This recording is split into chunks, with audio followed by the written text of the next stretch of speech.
I just want to let you know I have a black eye today. I fell down in my studio or my apartment and hit my head. So it looks really dark here. So I apologize for that.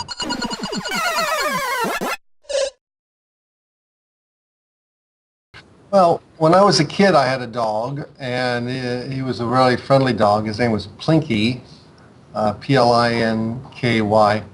And I was fairly close to him, so maybe that's him coming back in my animated films. But he was a Cocker Spaniel. He wasn't a pug. I actually prefer to draw people. It's just that the dog is very popular. He's more popular than my people. So I draw the dog to make money. The dog is like my Mickey Mouse.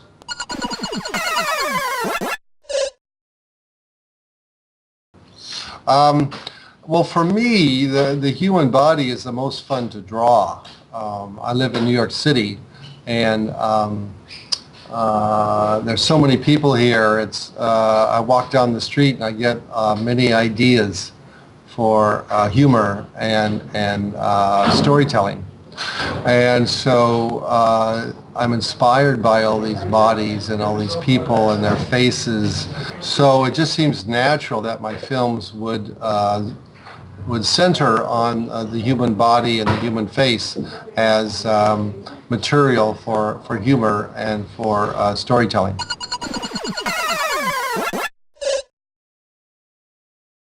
Yeah. Well, the first and most important thing for me is a storyboard. If I can get a good storyboard, then the film will be a success. I rarely use scripts. I'm doing a feature film now, animated feature film, where I may be using a script, but almost all my films are essentially storyboarded, and that is the script. Especially something like Idiots and Angels, which has no dialogue.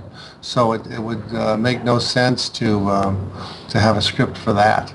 But I believe in storyboards, and I follow the storyboards pretty closely. And I usually draw them in the order of the storyboards on the page, and that's how I finish my film.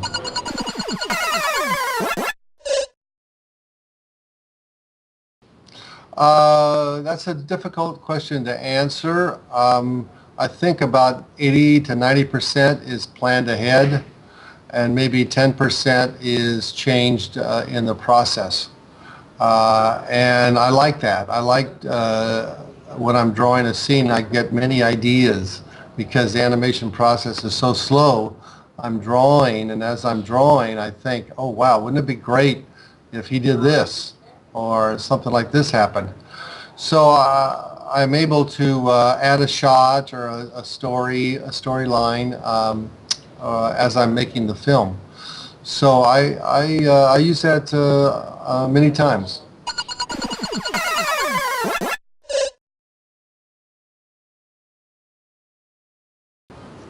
Well, I think that's actually much more normal for me. It's a more natural feeling. If you see some of my early cartoons, print cartoons, magazine cartoons, you'll see that they really are kind of monochromatic and very noirish kind of animation, or drawings rather. So when I got into animation, I wanted to do that, but I couldn't do it with the technology I had.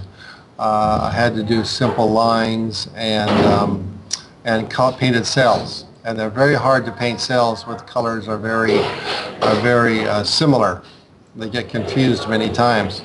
But once we started doing a digital version of my film, in other words, I would do the drawings on pencil and paper and then scan them in on a computer and then color them on computer, it was much easier to have that noir style, that dark monochromatic style. And I love it. I think it's really beautiful and very rich, and it's very effective.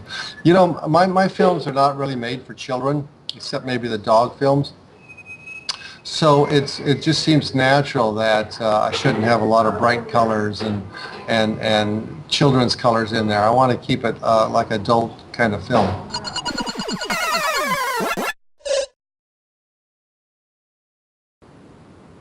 Well, I grew up in Oregon, which is in the western part of America, of the States, and listened to a lot of country western music, you know, guitars and real Johnny Cash and that kind of stuff.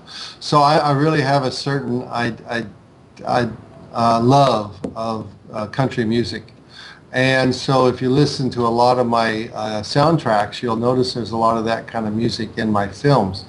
And I don't enjoy doing scripts, dialogue. I don't enjoy animating it. I don't enjoy writing it. I don't enjoy doing the subtitling and all the dubbing. So I prefer to leave the dialogue out of my films. And so music becomes the new dialogue. The music replaces the words and becomes the storytelling device, yet a much more subtle way. And that's why I really love putting a lot of music. You know, in Idiots and Angels, we have some great music. Tom Waits and Pink Martini and some really great Nicole Renaud, great musicians. And I think that's one of the proudest parts of that film for me is the wonderful music that you find in that film.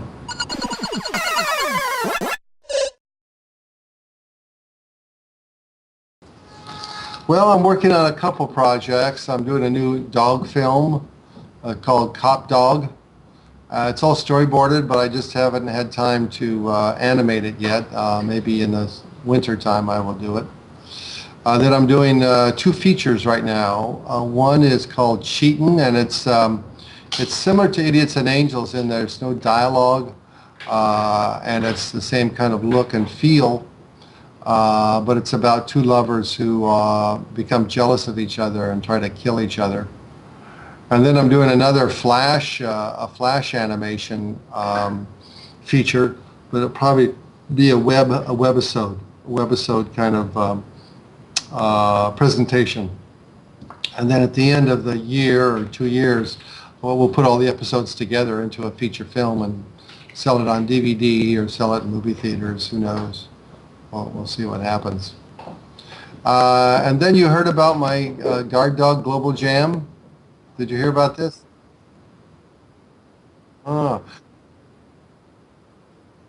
yeah, it's a very interesting idea. We took Guard Dog, the film, the short film, and we broke it down into different shots, 70 shots. And we invited animators and non-animators from all over the world to select a shot they wanted to make, and if they're the first one to select that shot, then they get to animate that shot. It's, you know, each shot's about 3 seconds or 4 seconds. They're not very long. So in the end, we will have a melange of different artists from around the world making the same film with their own technique. So it'll be claymation, computer animation, stick figure, stop motion, flash, you know, all these different techniques. I think it could be very interesting.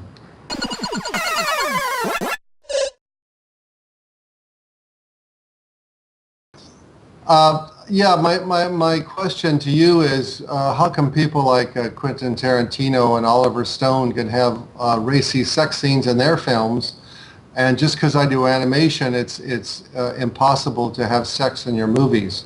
And that's always been a mystery to me.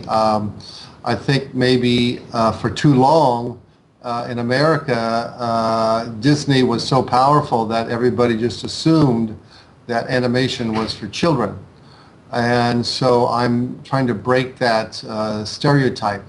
And I'm hoping that with my films and with other people's films, Japanese animation and European animation and South American animation, the people in the States will realize that animation is actually great for all kinds of storytelling, not just for children.